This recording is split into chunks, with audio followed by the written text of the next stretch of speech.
FlossTube. It's Calico, Christine, and I'm going to spend a little time with you today because I'm in my car waiting for my son, Riley. It's his birthday today. He turns 14, and one of the things he wanted to do today was go to a parkour gym that he did a summer camp a little bit earlier this year for a week. He went there every day for 5 days. He's really into parkour and doing all that stuff with his with a boy that lives next door that's his same age.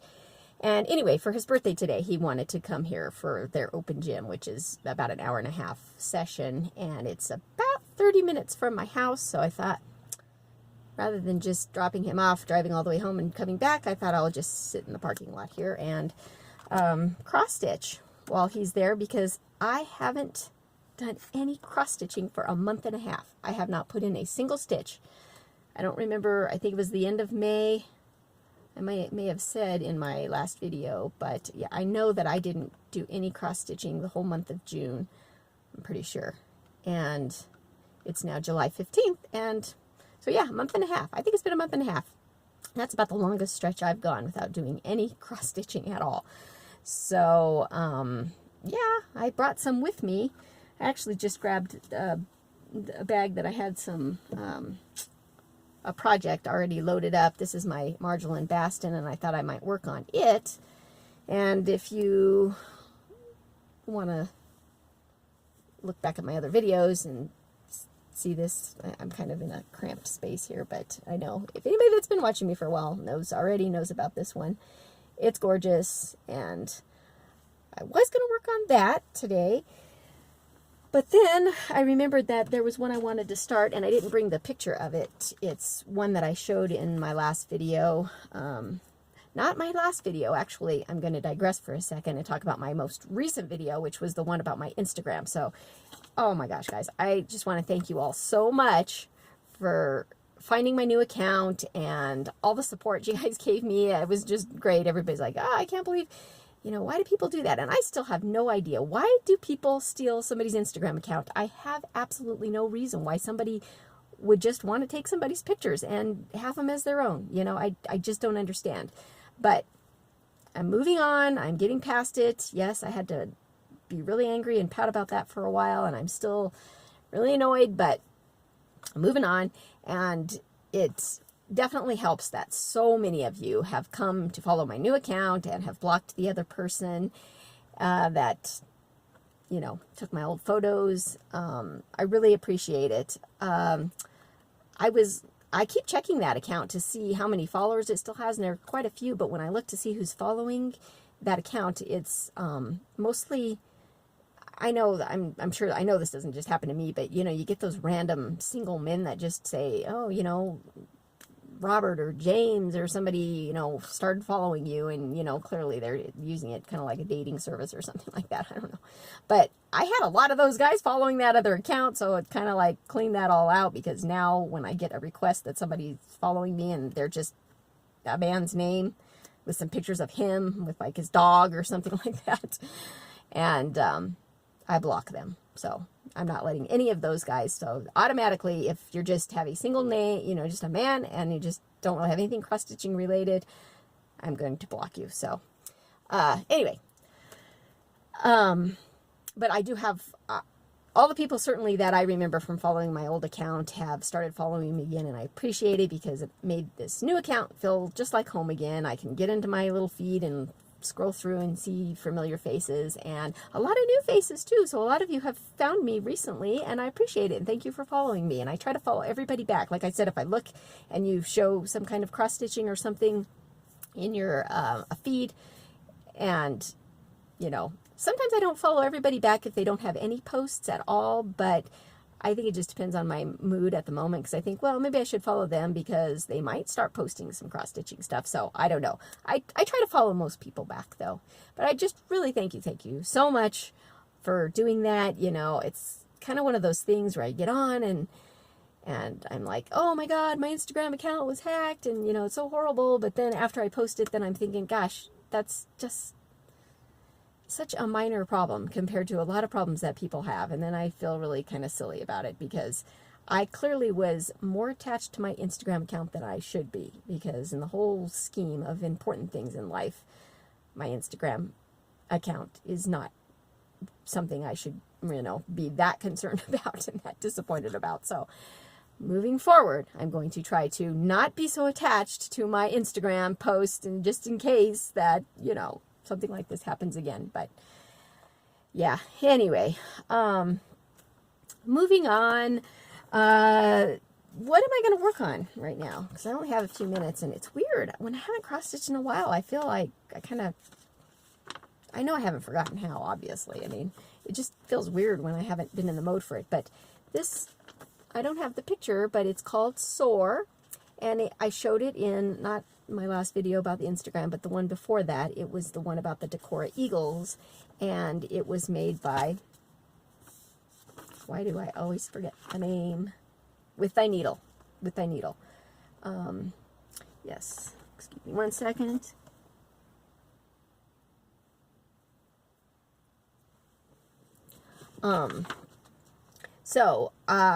I didn't bring the actual picture with me, and all I have is the chart, but it's the one, it's got the eagles on the nest, and so I was thinking about doing that. The model picture shows it being stitched on black, and I wasn't sure that I liked the way it looked on black, and I was thinking I would maybe do it on a different color, but I'd have to pull all the floss and see, and I think all the floss colors are fairly neutral, so now I'm thinking maybe it does look best on black. So anyway, I brought all my floss with me just because I didn't have time to pull it, so I've got the whole DMC collection with me. If you have not done this, guys, I highly recommend it. This was, a lot of FlossTubers were talking about it, I don't know, maybe about a year or two ago. Every once in a while it pops up and somebody shows it, and then all the new people are like, oh, wow, where'd you get that? But I got mine. You can get it at Michael's or Hobby Lobby or Joann's. I think you can even get it online on Amazon. And I can't remember who made it, but it's, gosh, I can't remember who makes this, but it's a double-sided, so all of the floss colors fit in it. All, I don't know, however many there are, the DMC floss colors fit in there.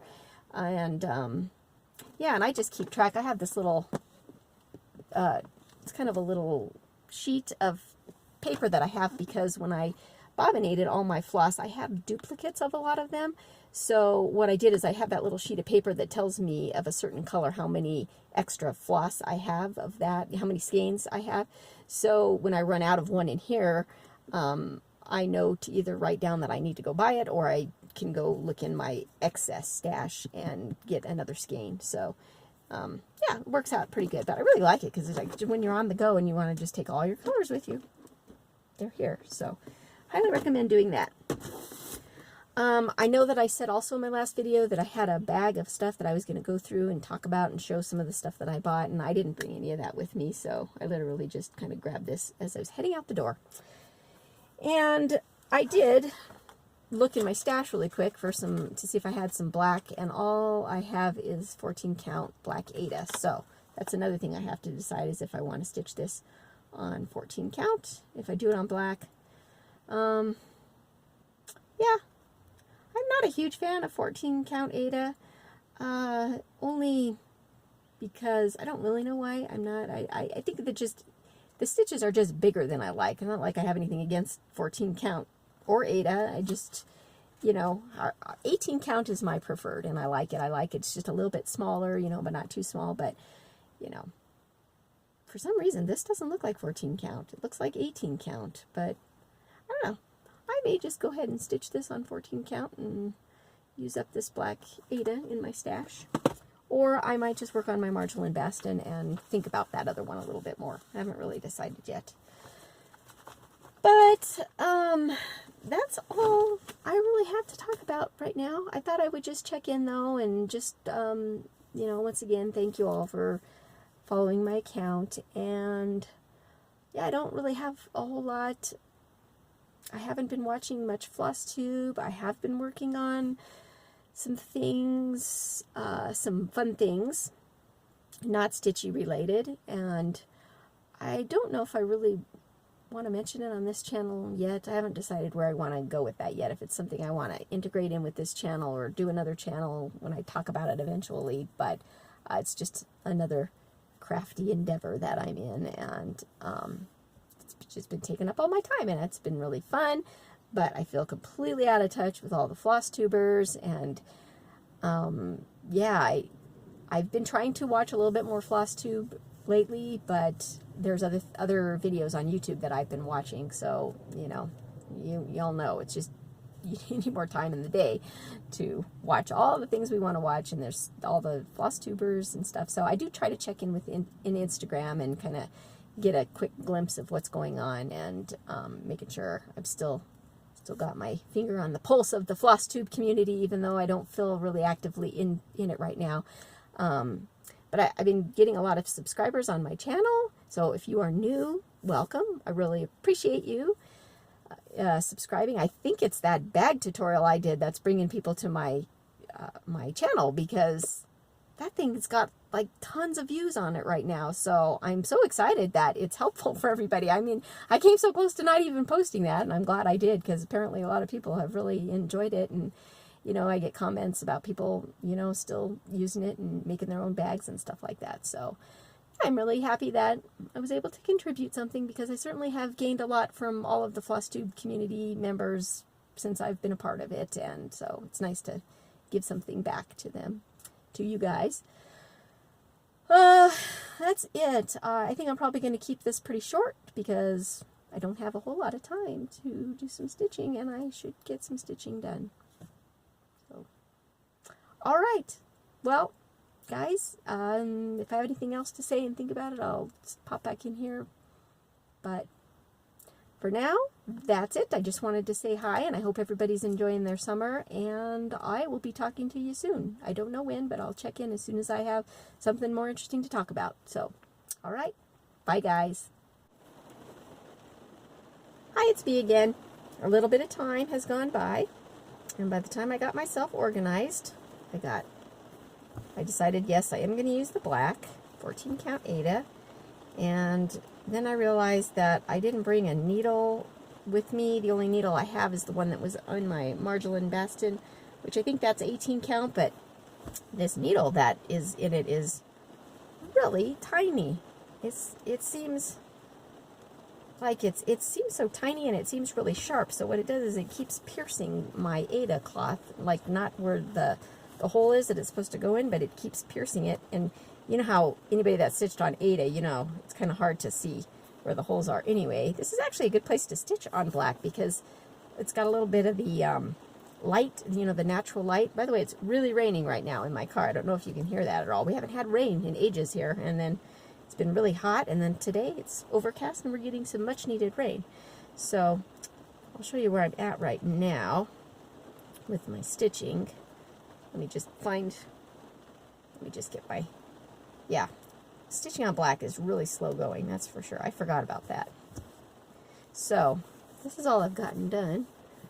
You can see that's actually the head of one of the baby birds. There's going to be 3 baby birds, so it's kind of part of the head. It's not his beak, so it doesn't really look like anything now. But I got some stitches in, and every stitch counts, right, guys? So I'm calling this a new start, and we'll see how much I get done in the coming days. But I'll post a picture of this. Yeah, it's completely see-through here.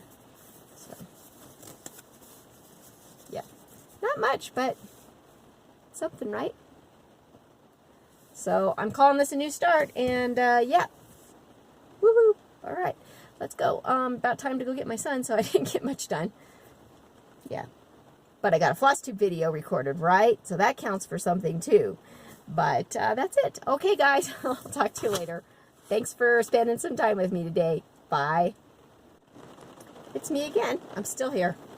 I had a little bit more time than I thought I did. Had a few more minutes, so I just decided to go ahead. I finished one length of thread, and I decided to get another one going here, and I just wanted to mention that there's going to be a picture at the end of my video of a great blue heron that I posted on Instagram, and it was so cool because I live pretty close to a pond, about, I don't know, it's about a block away from me, this green belt that I walk on, and the pond usually just has ducks, but it seems like once a year or so we get this blue heron that comes in, and he showed up, and every day when I went on my walk, I would see him, and I thought, oh, I need to get my good camera out and go take a picture of him. And then about a week had gone by, and he was still there, and I thought, you know what, I know he's just going to all of a sudden be gone, because he doesn't seem to stay very long when he comes. And I thought, I need to get my camera. So one night, the sun was starting to go down a little bit, and it's, you know, that part of it, that time of the evening that you got that really nice golden light. I thought, oh, I'm going to just take my camera to the pond and see if I can, sorry, I'm trying to thread this needle, and it's a tiny, guys, this needle is so tiny. I don't know what size the needle is. Of all the years I've been cross-stitching, I've never bothered to really learn much about needles. I mean, I will stitch with anything that resembles a needle. I'm not really too picky, and I'll use the same needle over and over and over and over again. I cannot thread this thing. Yeah, so yeah, I don't know. I always forget which are the tiny needles, what, you know, if it's a 24 or 26 or 28. I mean, I think it's the bigger the number, the smaller the needle size, and I've never really known. You're supposed to use a certain needle size for a certain size of fabric, and I tell you, I've never bothered to really learn because I just don't care. I got it threaded, yay! I'm running out of time, but I wanted to just say that then I finally took my camera to the pond, and just like that, great blue heron knew I was coming. He was so cooperative, and he just posed for me in the sunlight with the ducks next to him, and just let me snap all the pictures to my heart's desire. So it was so fun. And you know what? I have not seen him. I don't think I saw him anymore after that. The next day I went back, I haven't seen him anymore. So I was just, yeah, it was just one of those things. It timed it just right. I was really glad I took the time to do it. And now there's a snowy egret that's been hanging around there, and I've taken a picture of that one before, so I may try to get a picture of that. And there's also a cormorant that's been hanging around, but the water's real low. We haven't had any rain, and so I think whatever it is, the pond is the water's real low, and there's a lot of shore, and I think that they like that. Whatever it is, it's kind of attracted them to it. So yeah, it's nice to get my camera out and take some pictures of birds again. I really need to do that more often because I enjoy it when I do it. And, you know, half the time I'm lazy. That's really what it comes down to, because that camera's kind of big and it's kind of heavy, and I think, oh, I should take my camera with me to the park. And then after I walk and have that thing trudging around for a while, it's like, oh man, this thing is heavy. So I don't use it as much as I should. So, but I need to go get my son. I just have to go across the parking lot and drive over there and get out in the rain. I'm just trying to finish up these last 3 stitches so I can show you where I've ended up before I call it good. Yeah. So I will not be back again. You can rest assured this will be the end of the video. I'm done talking. One more stitch, and then I'll show you. I've got, oh my gosh, I can't see. There we go. Ta-da. 2 bird heads that don't look like baby birds because they don't have their beaks stitched. But so I've done 1.5 lengths of thread. So all right, we're good to go. Talk to you later. This time for sure. Goodbye. Bye, guys.